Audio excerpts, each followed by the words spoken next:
The room was charged with an electric sense of anticipation. The cold, clinical atmosphere of the Bundestag committee room, usually reserved for dry political discussions, was about to become the stage for a confrontation that would send ripples through the German political landscape. At the heart of it all was Alexander Gauland, the 84-year-old co-founder and honorary chair of the Alternative for Deutschland, AfD, party.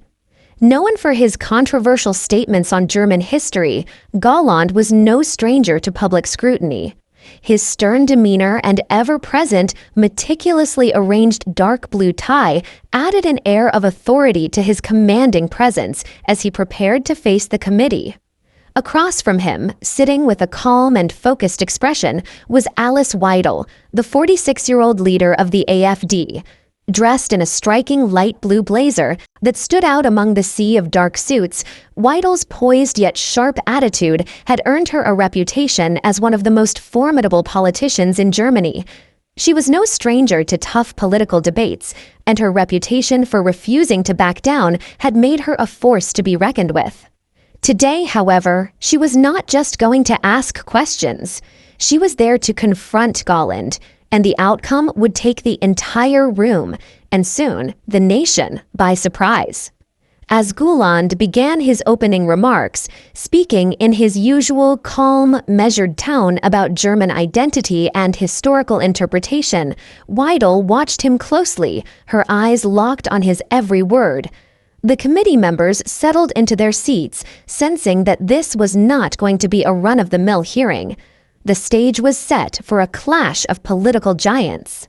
But no one, not even the most seasoned observers, could have predicted what happened next.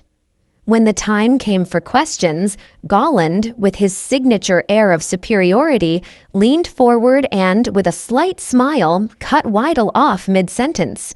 "Mrs. Weidel," he said, his voice dripping with condescension, "with all due respect, I don't believe you understand the complexity of historical contexts."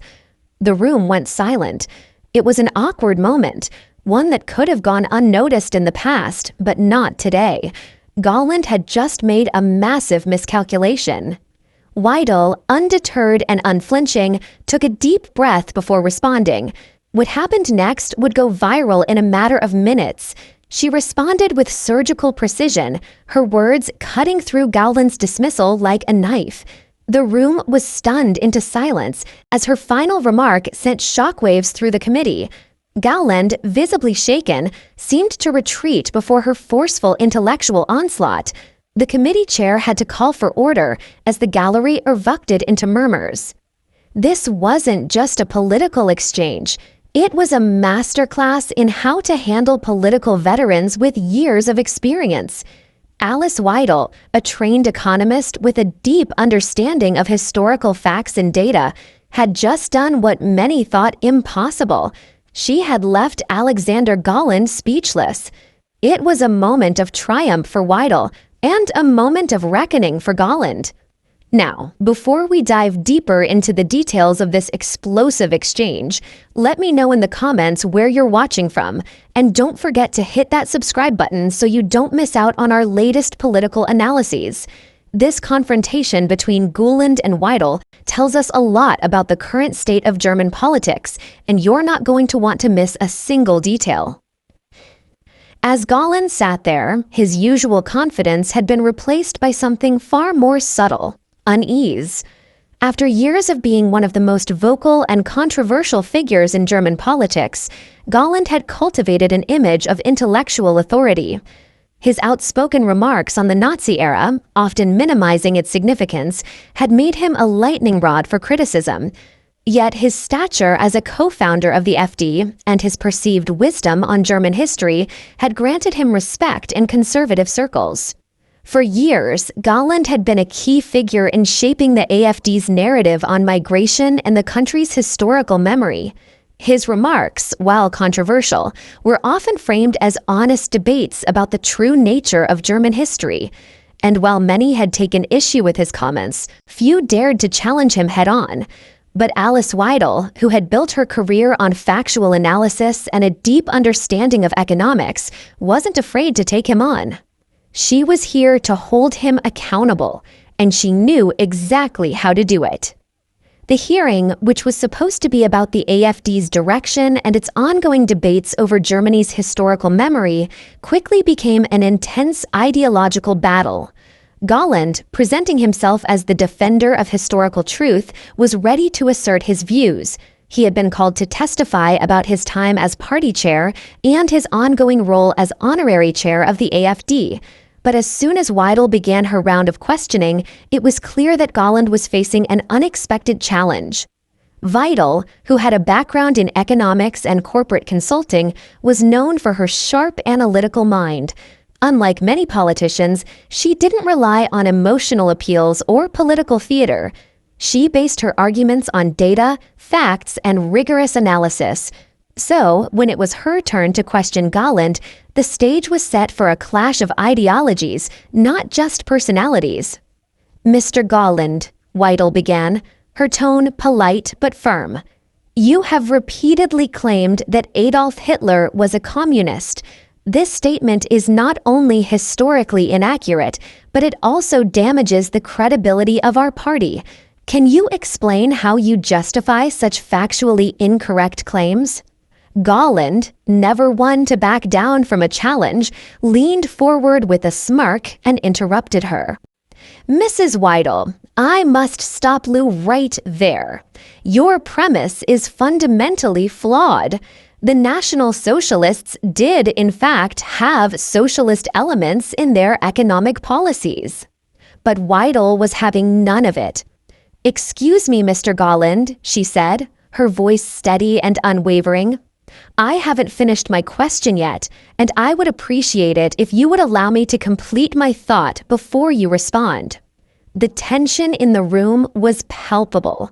Gauland, accustomed to interrupting others and dominating the conversation, was visibly irritated, but he begrudgingly allowed Weidel to continue.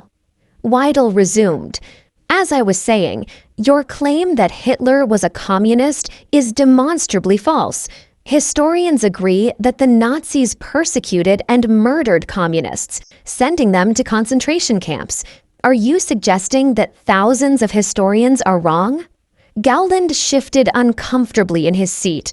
He was not used to being challenged so directly, especially on a matter of historical accuracy.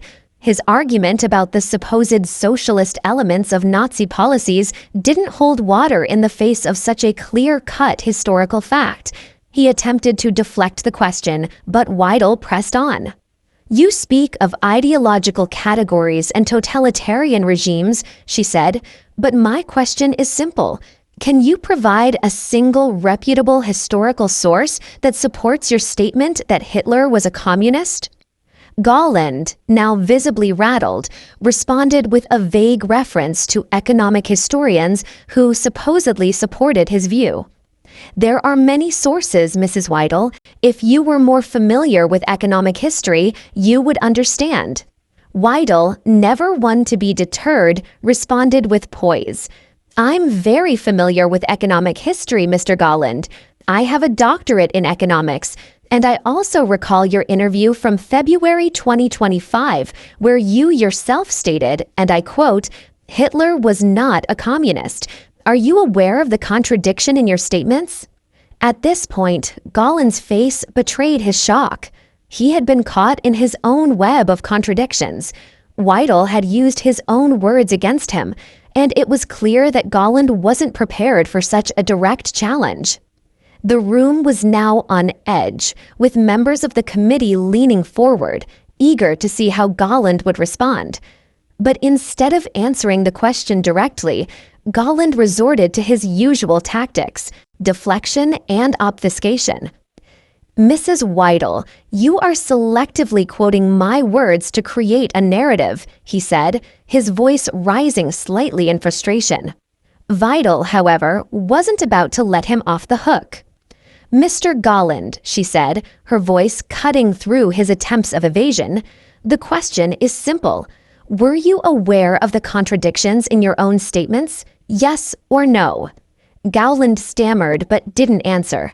He attempted to change the subject, but Weidel remained focused. You may have spent years sitting on panels and giving interviews, but here, today, you are not being asked for your opinions on history. You are being asked for factual accuracy, and your refusal to acknowledge the facts is not just a failure of intellect, it's a failure of integrity.